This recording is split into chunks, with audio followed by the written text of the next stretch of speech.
అమెరికాలో H1B వీసాల జారీపై తరచూ చర్చ జరుగుతున్న వేళ ఆసక్తికరమైన గణాంకాలు వెలుగులోకి వచ్చాయి. ఒకప్పుడు ఈ వీసాలను అత్యధికంగా వినియోగించుకున్న భారతీయ ఐటీ సర్వీసెస్ కంపెనీలు ఇప్పుడు భారీగా తగ్గించాయి. మరోవైపు అమెరికాకు చెందిన టెక్ దిగ్గజాలే ఇప్పుడు H1B వీసాలను ఎక్కువగా పొందుతున్నాయి.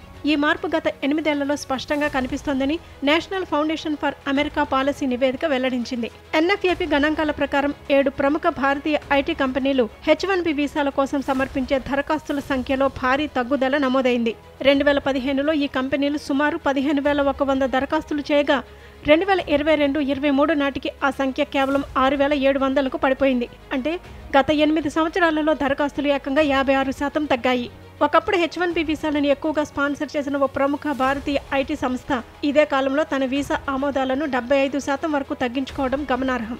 ఇది భారతీయ కంపెనీల వ్యూహంలో వచ్చిన మార్పును సూచిస్తోంది. దీనికి పూర్తి భిన్నంగా అమెరికన్ టెక్ కంపెనీలు H1B వీసాలను పెద్ద ఎత్తున వినియోగించుకుంటున్నాయి. 2024 ఆర్థిక సంవత్సరంలో కేవలం 5 ప్రముఖ ఐటీ కంపెనీలే దాదాపు 28,000 H1B వీసా ఆమోదాలు పొందాయని నివేదిక పేర్కొంది. విదేశీయులు తమ ఉద్యోగాలు లాక్కుంటున్నారనే ఆరోపణల నేపథ్యంలో ఈ గణాంకాలు H1B వీసాల వినియోగంలో అసలు ట్రెండ్ను స్పష్టం చేస్తున్నాయి.